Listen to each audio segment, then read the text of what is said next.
And they've got their bloody ponchos on, and they're like, it was so great. It was so perfect.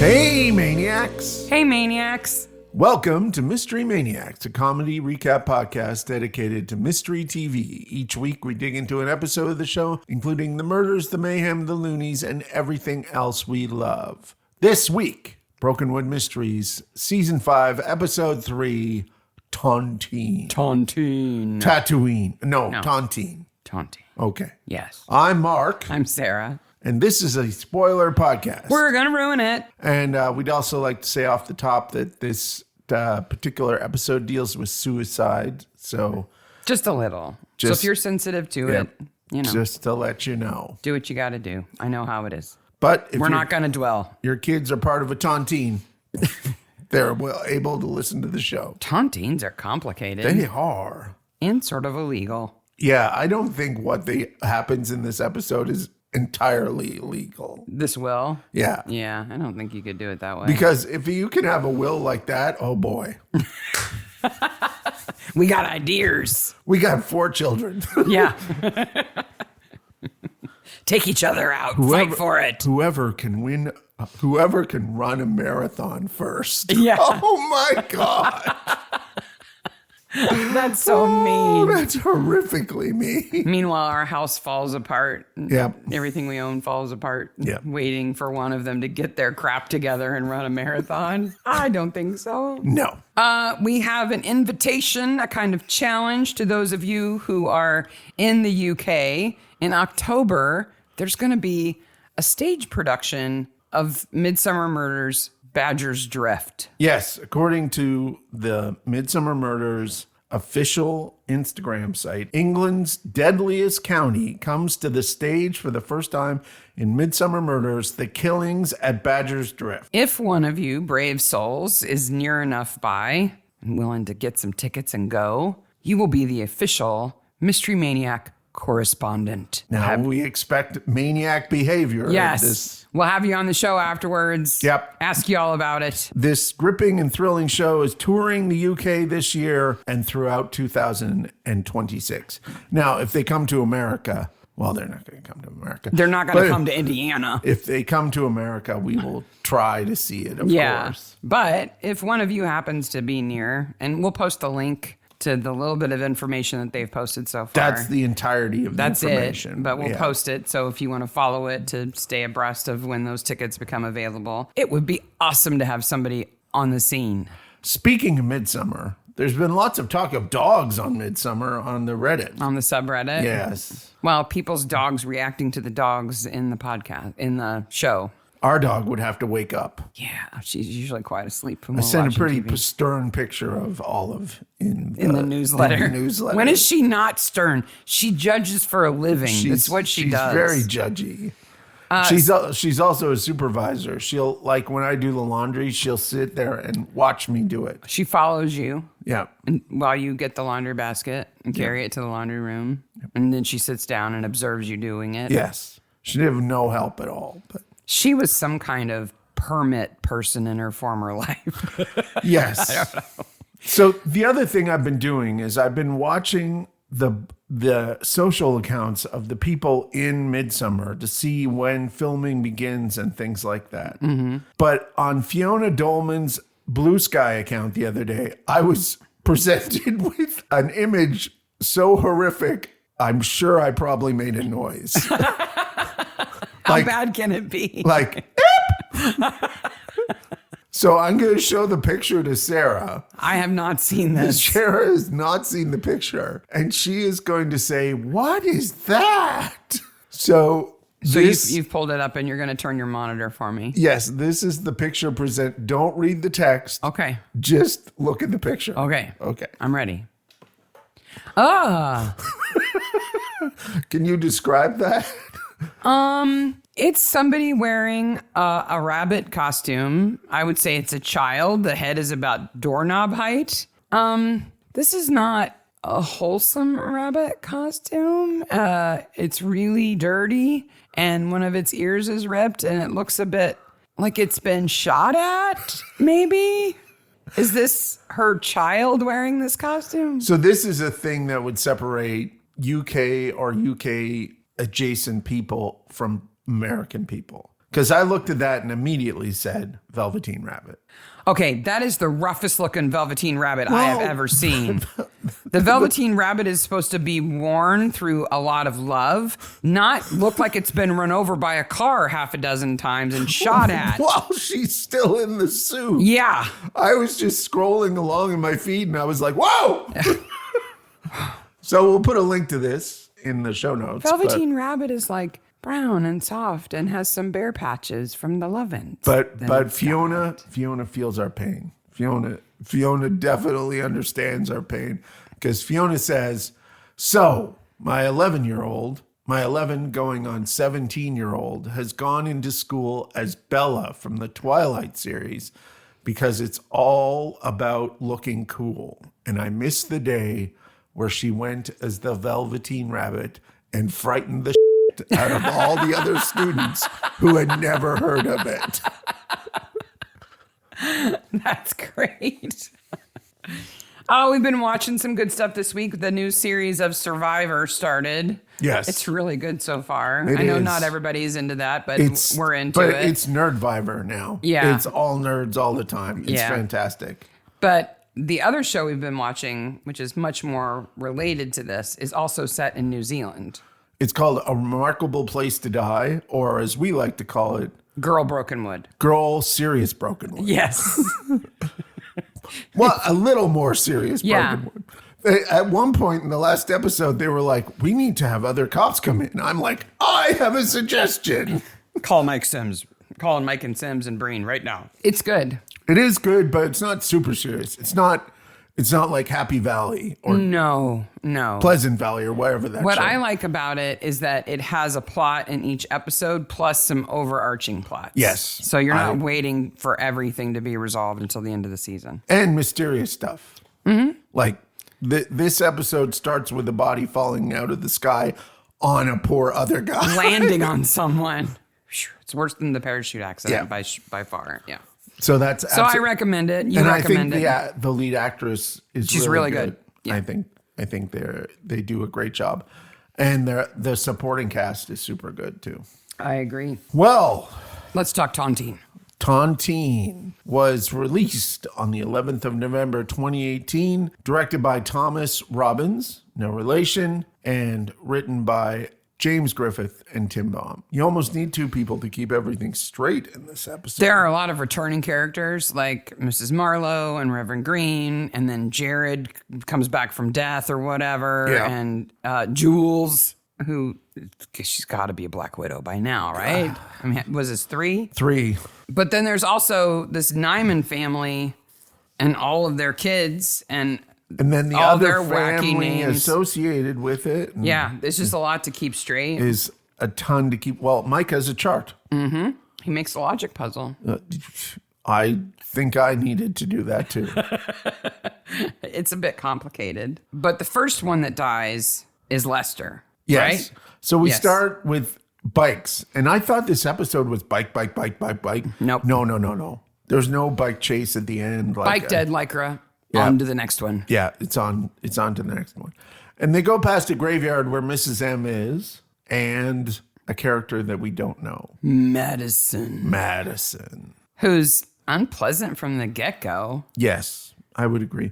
Did you notice all the graves have stones and then stones on top of them? Like they look like a bed. They look like a bed. Like a headboard and a bed and a mattress. I wonder if that's a New Zealand thing. I've seen them here. Oh, I've seen them here too, but the whole graveyard's like that. But it's uniform like that there. And I've not seen that here except in like New Orleans, places that maybe it's because they flood a lot or something. They got lots of space there and no permafrost. They got to weigh down the bodies. Like my poor, I don't know. my poor grandma my Grandma Belle died at Christmas time and they had to wait. How long? Till like they put her March? Yeah, March or April was the interment. So. Jeez. They had Because they couldn't dig until then? they have most graveyards in Canada have a place of respectful storage. Like a mausoleum. Yes. I think I would just dig some holes in advance. Well, you don't know how busy you're going to be. That's a weird business. You never know how busy you're going to be, but you always know you'll have business. And you're hoping not to be busier than usual. Yeah, that's a weird business. Yeah. I guess in the era now of people buying plots in advance, you can't really just dig a few holes in anticipation. Like, oh, Myrna, you're not looking so great. We're going to dig your hole before it gets cold. Yeah. That's kind of mean. So we couldn't bury her because the ground was frozen. So Madison is at the cemetery because her mom is buried there. Yes. Who obviously was an overbearing woman who was ill and sort of, I don't know, Madison might resent it a little bit that she took care of her. I guess so. The flowers that she's putting on her grave are datura. Yes. Which we would call Jimson weed. Yes. And Mrs. M is not impressed. They're poisonous. Yeah. They look a little bit like lilies, but they're poisonous. No, they're not. It's not good stuff. Mrs. M is kind of restrained in this episode. Yes. Like, she's like, I'm not going to talk about that Nyman family. Like, oh, yes, I mean, come on. Yeah. How bad? It must be real bad. Yeah. For her not to be like spilling the tea right away. Well, I think she might have been involved with some of it. Oh, you think she put her keys in the fishbowl? Maybe. At some point? She said that she didn't, but yeah, so Lester collapses at the top of the hill. Yes. And then his brother races him up the top of the hill. He collapses at the top of the hill after almost being hit in a car, and another person leaves the race. All of that stuff that they later refer to is all there in the beginning. Yeah, of course it is. Yeah. But the important thing about Lester dying is that this requires him to be one of the bravest corpse actors in Brokenwood. Absolutely. Because he is bare ass up in the mortuary. He is bare ass up in the mortuary. We need an actor for this part. It's not a very big part. He needs to be able to ride a bike. Yep. Look pretty good in Lycra and, ride middle-aged Lycra. Yeah. Ride a bike competently and like he can achieve some speed up a pretty steep hill. Yeah. Several times probably to shoot it. And he's got to be willing to be face down and butt up for quite a bit. I also think, because remember, like, she finds that part of the reason why the caffeine is in his system is it comes in through the seat of his pants. Mm-hmm. They may have applied makeup to his ass. Yeah. They manufactured a rash on his butt cheeks. Yeah. Again, how bad did you want the role? I guess you wanted it really bad. Now me, if Brokenwood calls up, we'd like you to be a dead body, I'd be like, what do you want me to do? What do you want me to do? I draw the line at maggots in my mouth. Yeah. Like that scene from Midsummer. It'd be so much fun to be an extra on Midsummer, but there's my line right there. No. That's right there. Cover me in blood, make me muddy, hang me upside down. Yep. You put maggots in my mouth, I'm out. I'm out. I don't have the level of method acting required to not be like, the whole time. This corpse is screaming. I don't think I'd be effective. Mike is investigating a mysterious death. By bull. Can you train a bull to kill somebody on command? Well, Mike's looking at his HP Pro Book, which they don't usually show as much brand name of computers as they do in this episode. Wonder why. And he's pulled up the following articles. Death and inquiry is a result of a bull attack on the Rise. No, it's not. Bull attack in rural farm. Man gored to death by bull. Farmer crushed by out of control bull. And bull destroyed after brutal farm attack. And Sarah's just singing Rage Against the Machine under her breath. Bulls on parade. I am reminded of how one time I called home while I was living. It was after college. I was living on my own and stuff. And my mother was telling me about something. And she goes, well, that was after your father broke his ribs. And I'm like, what? You mentioned that once before. Yeah. That he didn't say anything about it. So a bull is an unlikely animal to kill you? Yes. What do you think is the most unlikely animal to kill you? Like, what would be the weirdest thing to hear? So-and-so died because they were attacked by a blank. Okay, so it's an animal attack. It's not like a mouse chews away at something in a house and it falls on something. Right. An actual... Unless the mouse did it on purpose because they were commanded to do it. Yes. And I'm going to rule out things that are known killers like venomous, poisonous, sharks. Hippos, all that. Yeah. That's unlikely animal. Shih Tzu. Death by Shih Tzu has to be. What's the Shih Tzu on All Creatures Great and Small called? Jing Jing or Tick Tick or I forget. Mr. Tiggy Wimple Yeah, or something like that. How would it do it? Like you'd have to be unconscious and it would gnaw your throat out over a long period of time or smother you. Yeah. If you were unconscious and it laid on your face, maybe. I'd say like kitten would be difficult. Death by kitten? Yeah. You certainly can't train a kitten to kill somebody. No. I'm thinking more like kamikaze road turtle. Like comes through the windshield and lops your head off. Maybe one of those giant tortoises just it crawls up to you while you're on the beach and goes... and leans on you and you can't breathe. Those things are heavy, man. Well, yeah, I think you'd notice it crawling on you. Maybe a team of mice working together. They don't really do that all that well. They could. But farms are incredibly dangerous places, but... Oh, we know. We've talked about that. Remember all the farm safety videos? Yes. Yeah. The way this guy dies is not a way in which people would die from a bull attack. He's dumb. He's stupid. Manu. I can only imagine he was super drugged. Like high as a kite. Can only assume so. And then we go to the church for a nice scene where the priest goes, "Oh no, not another one." Rev. He's not a priest. Yeah, he's Rev. "Oh no, not another one" is always a great structure. Especially when it's the lawyer calling. Story. Yeah. Like you think, oh, he's going to have to bury another one, or it means there's going to be another funeral, or he has to come and like witness something, or no. It creates suspense right away. Because he's part of the Tontine. The character who hears about a murder and says, "Oh no, it's happening again," or "Oh no, another one." It's you. Instantly creates drama. Yeah, there's something you don't know. Yeah. Do you want to slap Tammy? I want to slap Tammy. Yeah. I realize as a man, you can't say, I want to slap that woman. Yeah. But I want to slap that woman.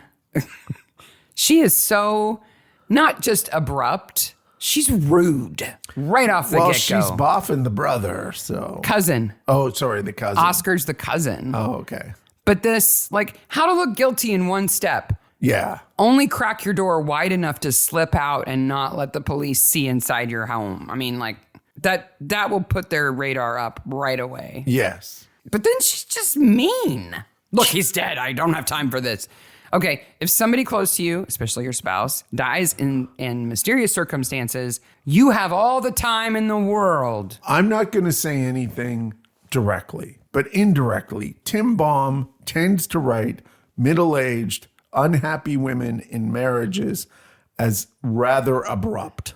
Well, Tammy qualifies. There are a number of these characters in the first 5 seasons of Brokenwood. I got no problem with her standing her ground and saying, I didn't have anything to do with it. No.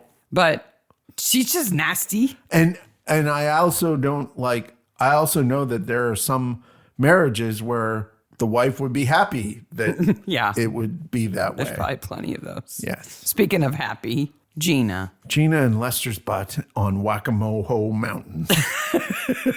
Whack-A-Mo Mountain? Whack-A-Mo-Ho. That's what they call it. Now, there is no Whack-A-Mo-Ho Mountain in... You sure it's not Whack-A-Mole Mountain? I looked at the subtitles. Okay. Then looked on a map. There are a number of mountains in New Zealand named very similarly. Okay, so they made up a name. Just shoved some names together. She says... That's one thing we noticed about the other show, The Remarkable Place to Die. It's far more mountainous. Yeah. In New Zealand than Brokenwood's pretty flat compared Brokenwood, to where that show is set.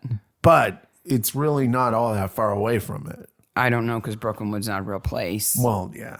Where when they say we're going to town, they mean the same big town. Yeah.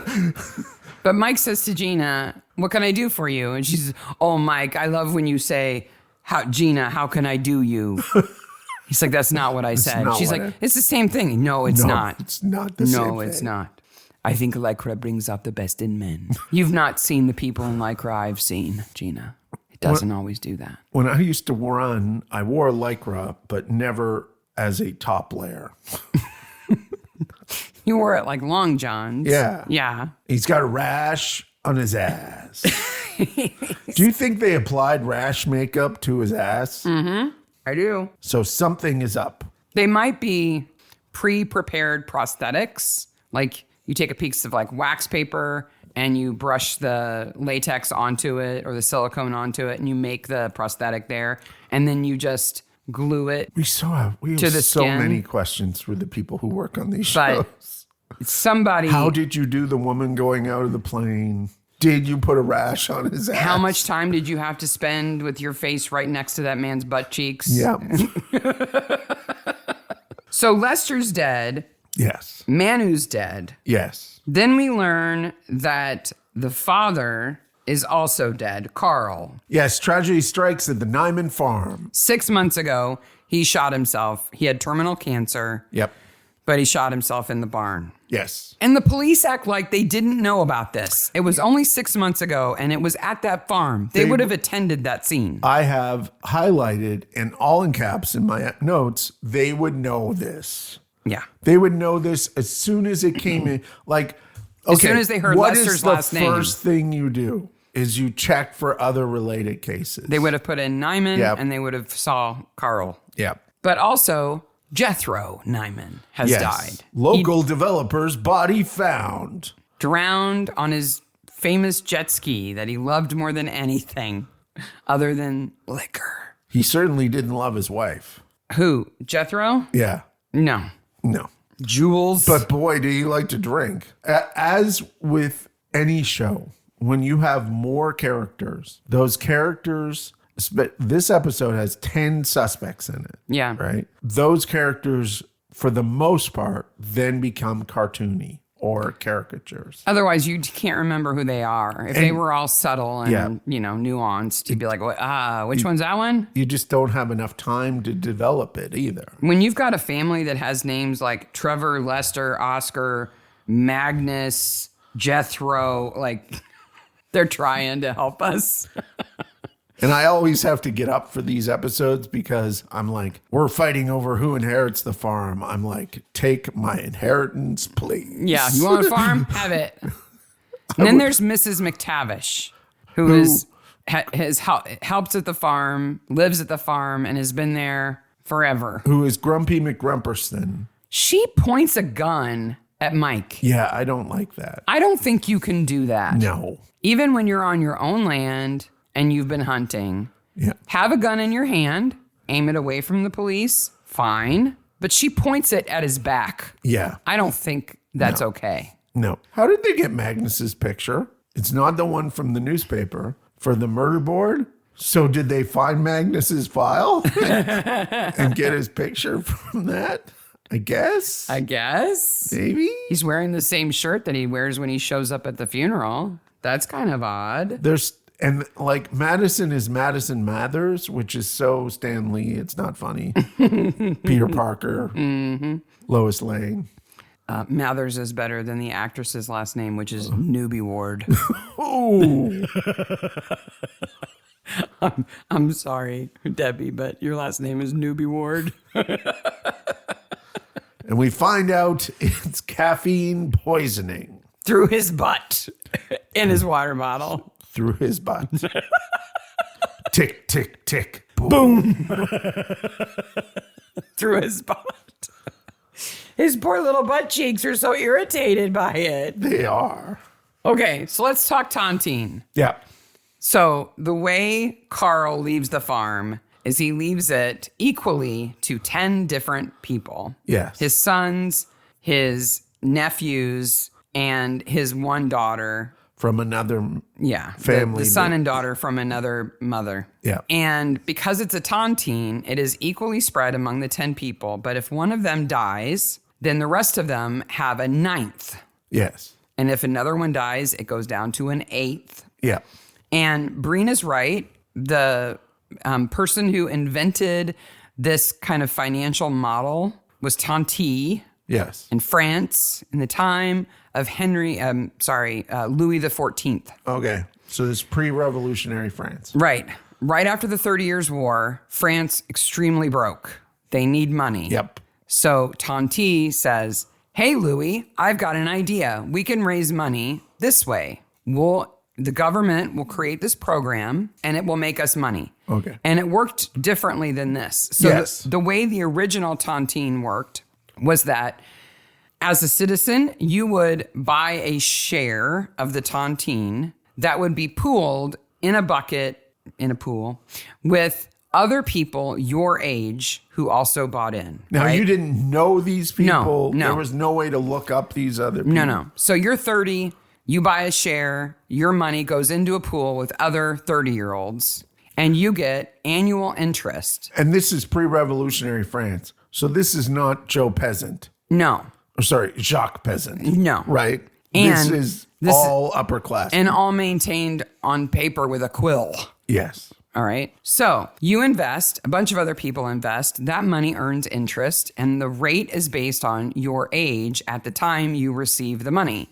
And the interest rate goes up the older you are. So you could buy a share in the tontine for your newborn if you wanted to. Yes. And then as they got older, depending on how many other people bought in and the interest rate at that age, you would get a higher and higher amount of money. Would it be paid out annually? Yes, Yeah, annually, okay. right? So they limited it to 63 was the oldest you could buy in. Meanwhile, which was ancient then. Meanwhile, the government, I bet, keeps the They keep the principal and Yeah. part of the interest that it's making. It's like bonds. Yes, except that as you get older and there are fewer people in your age bracket, the interest rate goes up and you're getting a higher share, higher percentage of the dividend, you would get more money per year. You could also buy a share on behalf of somebody else called a nominee. So Did you have to tell them? no. Oh. So you could buy a share in the tontine for your newborn and you would get the dividend as long as they're alive and you're alive. Okay.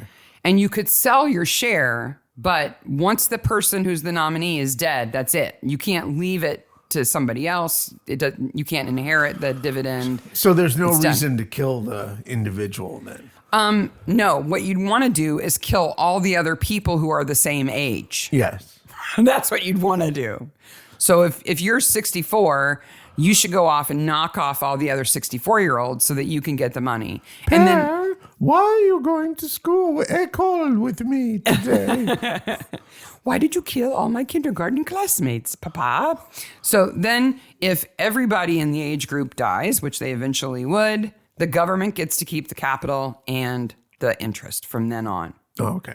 So they make money from the initial buy-in, right? Yeah. They get the capital that they can then do things with, like your bank when you put money in your savings account. But the strange thing is that it was never implemented during Tontine's life. Oh. Like he actually went to the Bastille during the Revolution. Okay. And 5 years after he died, France had its first official tontine. So it was post-revolutionary France. Yeah, but he came up with the idea before, Okay. right? So Robespierre was like, oh crap, we're out of money. Yeah, that's kind of an interesting idea. Should do that. So then throughout history, there have been these interesting times when That was the worst Robespierre. that was not a good impersonation. Ooh la la. The model keeps... Zoutolor. J'accuse. That's all the French I know. The model keeps kind of resurfacing at times when people think they could take advantage of it. So like right before a war, people would be like, hey, let's have a tontine. Okay. Because then, like, let's say I know you're going to go to war. Yeah. You would buy a tontine on me. I'm going to survive because I'm a woman. I'm not going to go into battle, right? Okay. And so you invested a little bit of money you have in hopes that it means that I get a dividend every month. Yeah. But in reality, what would happen is I would buy one on you. you would go off and a bunch of your peers would die, and hopefully you wouldn't, and we'd make a whole bunch of money. Excellent. So it kind Though of, I'm like the least likely to survive a war. so it kind of encouraged like, Dave's not looking so good in the trench. Yeah. I'm just gonna finish him off, you know, like.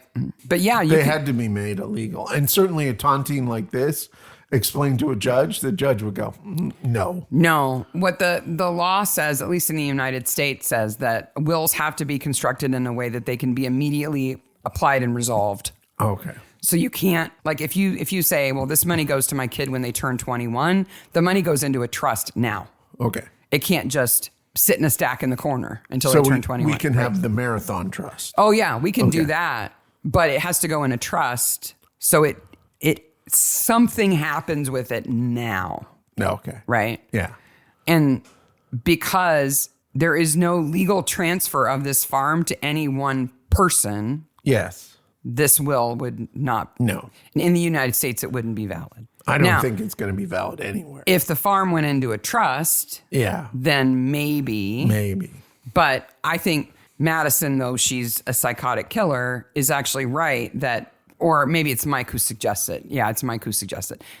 The sons could definitely go to court and say, this is bogus. Yeah. We're the legal heirs. It should be split between us. Yeah. Her plan, by the way, she's the killer. Her plan is to seduce the best looking son, I guess, and marry him and then kill him. Well, he's not married. His brother is. Oh, yes. So the single brother. So I guess she could have sucked up to Trevor or Ahina, who's the daughter, Yeah. or Dion or Magnus But still, or Mrs. McTavish. yes. But still, this is a long way to go to get a farm that. It's just a farm. I know land is expensive, but it's not like they have an oil field. No, like. It's just a farm. It's a lot of work. And it's so easy in the story to be like, well, we had to kill the bull, but that's okay. We have 400,000 heads of cattle. So that implies how rich the farm Hope they is. don't run into the oil rig again. Yes. You know. Something like that. No, it's just kind of an average. I don't even know what they raise. They Yeah. have one bull. Yeah. I didn't see a bunch of other cows. No. And I mean, it's New Zealand. They probably have 10 gazillion sheep yes. that are off in another paddock somewhere that we never But see. still, it's not worth the death of as many people. The as, margins are narrow yeah. in farming. Yeah. Very narrow. But Reverend Green winds up being one of the 10. I Yes. forgot. She could have sucked up to Reverend Green, I guess. She's not his type. No. He falls asleep at church. I was like, yeah. He's not sleeping. He's afraid he's going to get killed. I feel bad for him. Yeah. I mean, Carl comes into church to basically tell him that he's wrong about everything. It's like, then why are you here? Go away. If you don't even want to give this a chance, you know, and you're dying, just don't bother me. But yeah, he gives him a 10th. And then Carl writes all 10 people a letter that basically says, here's your chance. Yep. Knock out the other 9 Kill and or it can be all killed. be yours. Like, he's awful. He is. He's really awful. He has a dark streak. I love Jules Fahey has killed another husband. Oh, she's awful too. I don't like her character at all. I'm not sure if we ever see her again. Good. And then my next note is, oh, look, more fish and chips to annoy Sarah. Somebody says that maybe Carl's vengeful spirit was in the bowl. Maybe. I forget who says it. I didn't write that down. Like, yeah, Carl's nasty enough to have moved into that bowl. We find out that Dion is of interest of the drug squad. Dion's bad news. Yeah, he is. We hardly see him. I don't think we ever really hear him deliver dialogue, really. He's methody meth. Yep. Or poisons, but framed for that, I guess. And I mean, really, how methy was he? Because all the equipment that was in his Airbnb was all planted fake. there. Yep.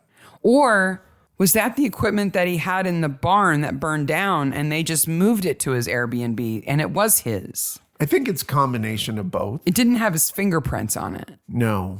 because Trevor cleaned it Yeah. because he didn't want his fingerprints on it. Trevor's weird too because he calls the farm a prison. I don't think he ever wanted to be the son who inherited the farm. And everyone has a chemistry degree. Oh, yeah. Oh, yeah.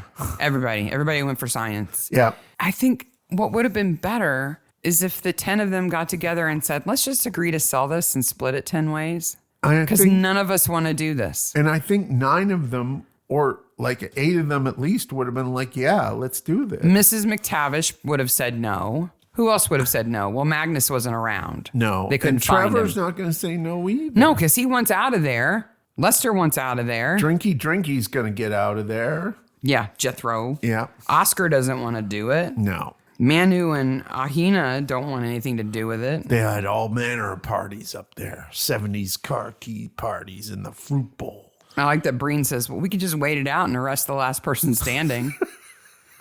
That came out of my mouth. It wasn't supposed to come out of my mouth. But he's right. Every other story I've ever read that is centered around a tontine as a plot device, that's exactly what happens. Yeah. Isn't there a Sherlock Holmes with a tontine? Yeah, I think so. I think there's an Agatha Christie with one. Yeah. Reverend Green is out. He signs it over. He's like, I don't want to do any of this at all.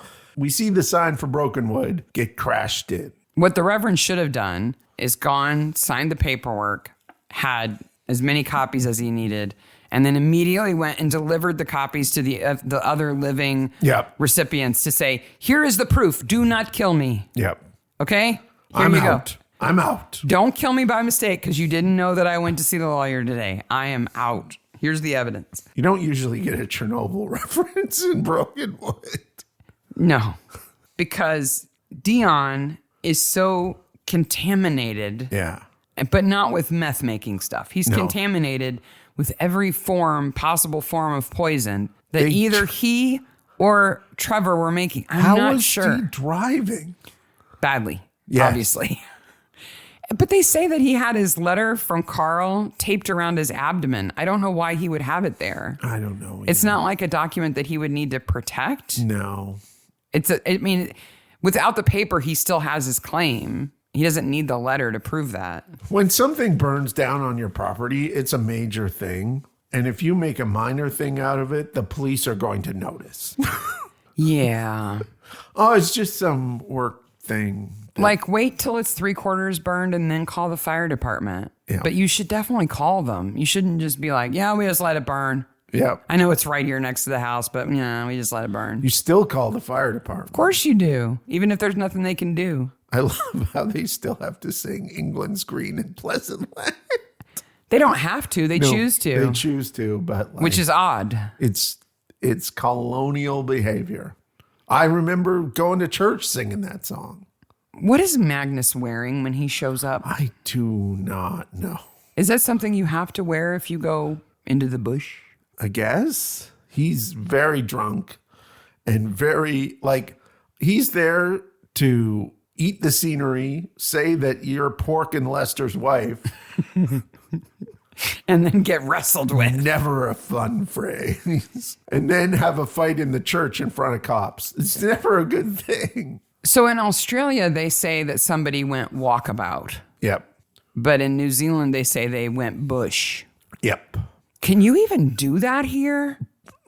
So bush. Off grid? Bush is a word that, I grew up with the word bush.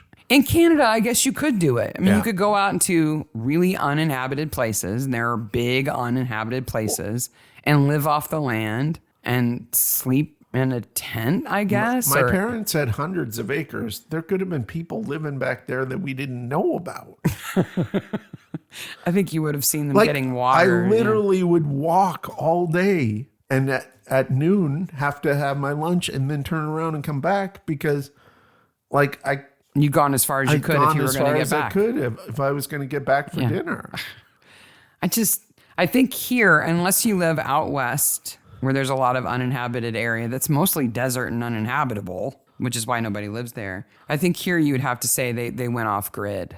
Yeah, there's not as much what Canadians would call bush. No. Here. No. In Canada, you're 5 minutes out of Toronto. You're like, oh my gosh. Nobody's ever going to find me. There's not a light anywhere. I can live here forever. Nobody will ever know. And speaking of gone bush, Jared suddenly comes back. Like, where have you been? Oh, yeah, I mean, you remember I was in a coma? Yeah, Which happened in the Christmas episode. Yeah. I came out of the coma, hung out with my family. They got on my nerves. And so I just decided to walk from one end of New Zealand to the other. The Te Aroa Trail. It's Sorry, people who know how to say that. 3,000 kilometers. How does that compare to the Appalachian Trail? It's slightly shorter, 200 miles shorter. So that'd take you a while. About 6 months, I would think. But you'd think Mike would have been visiting him in the hospital when he was in his coma and like know that he got out of the coma. And You would think all that. like they would have said, hey, he's awake. You would think. You know? No, Jared just disappears for a year and then just shows up. This is the Here I am in my rubber boots. This is the dodgy side of Dodgeville. Mike has a logic puzzle. I think it's a smart way to do it. I do too. And he draws his first emoji. And he has, that isn't his first emoji because in the top corner, did you see what there was?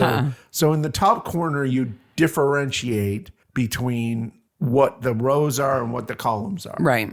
So across the top and the columns, there's a money sign. Mm-hmm. Those are people with the money. Yeah. And then on the columns is a little cross with grass at the bottom. To symbolize the people who are dead. Yes. I think it's a perfectly appropriate way to go about figuring out who had the opportunity to kill who. What's the red line mean? Yeah. Those folks are already dead. Yes. They can't be the killer because they're already dead. Oh. I think Mike at that point in time knows what's going on. Oh, he knows exactly what's going on because he's already arranged with Mrs. McTavish. Yes. You think she's a super bad person. No. But she's not. No. I do think she has a soft spot for Trevor. Yes. Like a son. I think so. Because she knows what his dad was like. And then the lawyer arrives and Okay, unless the law is different in New Zealand than it is everywhere else, Madison cannot be somebody who oversees estates and a criminal lawyer. No. It doesn't work like that. No. You differentiate. Maybe law school in New Zealand makes you learn both. I don't know. And Trevor is tired of it and just wants to be done. I think he realizes she's not a good person that he wants to be with. She's an evil woman. Evil woman. Psycho woman.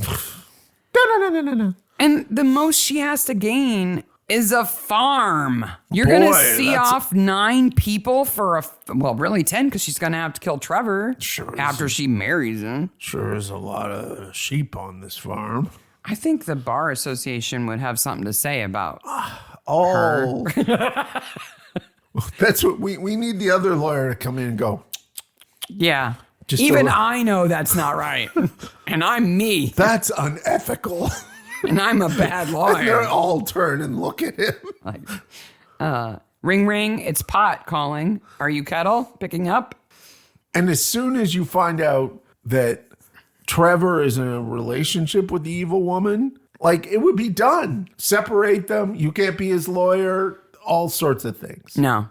I think they just need to get confirmation of that. And as soon as they do, that's what they do. They separate them. But then Madison admits that maybe she killed her mom. Yeah, kinda. Which, her mom was really sick, but she's not sorry about it. Is this the first time we see naked people in bed in Brokenwood? That I remember. I think so. But I forgot Jared was in a coma until we talked about it. So, I don't know. Playing Happy Families. I've slept since then. We know all sorts of things about Happy Families. We know too much about that game. Yeah. Magnus and Carl played cards for who got the farm. Yes. This is a toxic family. It is just, and who I feel sorry for is the poor woman that Magnus screwed around with and had the whole separate family. Manu and Hawani's mom. Who was a scientist. Who should have been called Red Herring in Maori. Mm-hmm. Like, they had nothing to do with it. They're victims of the whole thing. they may actually end up with the farm. Though. And he's super stupid. Yeah. So he doesn't have that going for him. She's smart. She may end up with the farm. Yeah, I think maybe. Well, Oscar hasn't done anything wrong. No. I mean, it's unethical to sleep with your cousin's widow. And I got to think that Reverend Green could say, okay, it's all over. I was scared, so I should get back. I signed that under duress of threat of murder. Yeah. I don't know about the end. Okay. Magnus seems like kind of an asshole to me. Yes. And Mrs. McTavish is rough around the edges. Yes. But she loves him? Yeah. It is way too... This is a 3-episode series that they fit into 1 episode. I don't want 3 episodes of this story. Yeah, I understand that. Of Madison, evil woman, turning poor Trevor against everybody. Like, it's... And then they kind of discover what's going on, and Trev goes, yeah, we did it. And she goes, don't say anything, Trevor. And Trevor goes, okay, here's the beans. Let me display them on the floor. Spilling them. The castor beans. It's not so simple. You don't just grind them up. I'm annotating my cast list here with dead, jail, dead. Also, Dead. like, she is figuring out that Trevor would marry her. Like, right now, Trevor has no connection with her other than romantic. And that doesn't really hold up in a court of law, as we can split everything. No. And, I mean, maybe they had a connection, but he's single for a reason. Maybe he doesn't want to be married. She's gambling a lot on winning him over. He wants to go to the city and be a chemist. That's what he wants to do. Yeah.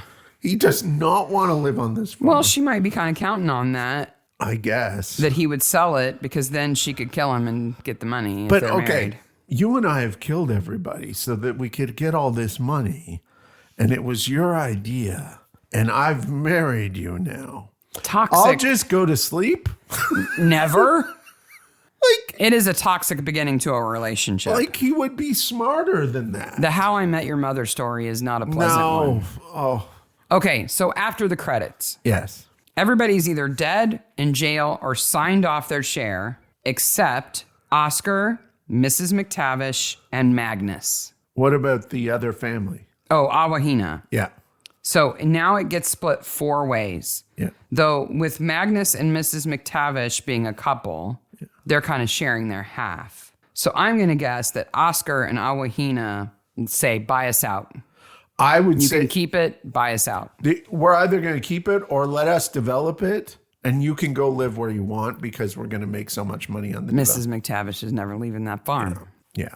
I think that... And Magnus is not going to leave the farm. Then I think the young woman says, buy me out as soon as possible. I don't want anything to do with you people. And Oscar, health store man, is going to say the same thing. I don't want to have anything Why to do does with he that. run a health store? Why is there a health store scene? Because then he can sell the caffeine I guess. to Lester. Do you sell that much So he caffeine can rub at it on his one butt. butt rubbing? Health stores don't sell caffeine powder, do So- they? I mean, that kind of opposes the health store thing. So he's supposed to put it in his water. And I do like that he's so nervous, he spills it in his pants. Yeah. But I would not put on wet Lycra pants. Well, isn't that kind of the whole point of Lycra? It wicks away, so when you get really sweaty, it doesn't stay wet. But those absorbent butt pads soak it up. Oh, it would be bad. So we're supposed to believe that Lester died of the caffeine he drank, but also the caffeine that he absorbed through his butt that was only accidentally spilled there? Yeah, but he would have died if he drank the whole thing out of the water bottle. Okay. Because I don't feel like the spillage would be enough. They're just not very good at killing people. Nor do we want them to be. And the thing is... It's not something to brag about. I'm good at killing people. I get away with it. Until I said that. The thing is, if dumbass hadn't got killed by the bull, they wouldn't have got the idea. Nope. It's all Manu's fault. Yeah. Because he wanted to go run with the bulls, which is a dumb idea anyway. Yes. Well, Jared's back for 2 episodes of this. Well, another episode of this season and the whole next season. Jared is back. So that's Tontine. Yeah, I liked it better than the previous episode. I don't think we even have to discuss who's the best corpse. Yeah. Because it's Lester, bare butt Nyman. He is Midsummer worthy best butt. Yeah. Well, he didn't have to lay in a field with his butt bare. No. It's close. No, it's close. But he's aspiring. It's not as close up as the Midsummer best butt. No. So I have a question that relates to what we talked about at the top. Mm-hmm. Okay. So you see the casting call for Midsummer and they're doing killings at Badger's Drift. Mm-hmm. What part are you going to play? Ooh. I want to be Mrs. Rainbird. Oh, that's a good part. I think I'm old enough. They could age me a little. I don't think you're They old. could age me up a little bit. I think I could pull it off. Okay. Give me big glasses. How about you? I'd want to be the guy who's getting married. He gets to be in a wheelchair the He whole gets to time be in a wheelchair all the time. and ride a 4x4. Yeah. I certainly don't want to be one of the killers and have to like kiss my brother or something. That'd be weird. There's bonking in that. How are they going to do that on stage? On a blanket. They'll have to change some things to stage it, I'm sure. And everybody will know what's going to happen, so they got to change some things. It's going to be awesome. Like the first nights and a couple of things going on. But when they start to tour around to places that maybe are not a little like London-y, there's going to be people who are like, you got to go tell the bees. It's going to be like, I want to see the scene where, what's her name? Janet, the sister that Yes. lives, is it Janet? no, I forget. She's got some, Phyllis. Yes, Phyllis. Where Phyllis just comes on one side of the stage dressed in her +4s and just falls running across and then runs off the other side of the Phyllis stage Cadell. carrying a gun. Yep. With her ear protectors on. It's going to be like, it could really turn out to be almost A parody. almost like Rocky Horror Picture Show, where the audience is they're in the audience and they're like, you have to tell the bees. He did it. He did it. He's going to kiss his sister. I'm being framed. Yeah. Everybody does it together with their fingers in the audience. Oh my gosh. That'd be so awesome. Oh, and the constable line. Everybody's going to scream. You got a right that. constable there. Woo! Go Rainbirds. It's your birthday.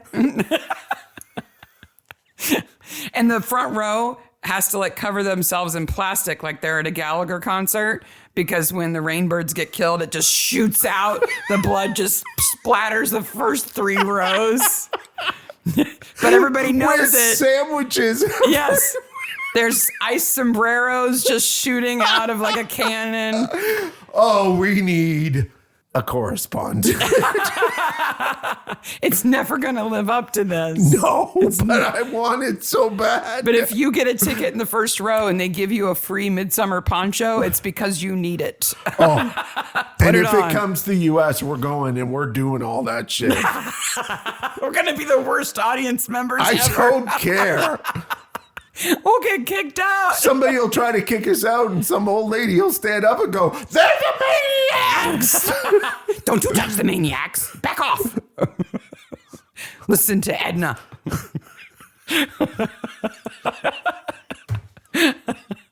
She's a criminal lawyer and an estate lawyer. She knows what she's talking about. Well, next week,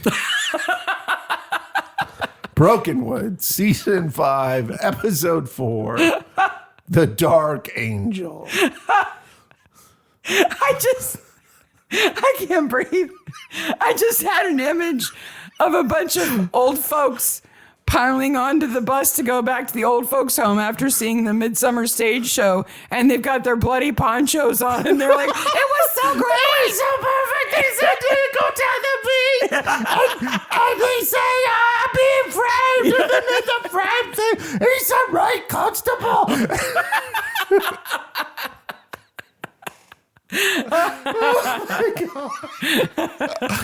Oh, bye, Maniacs. Bye, Maniacs.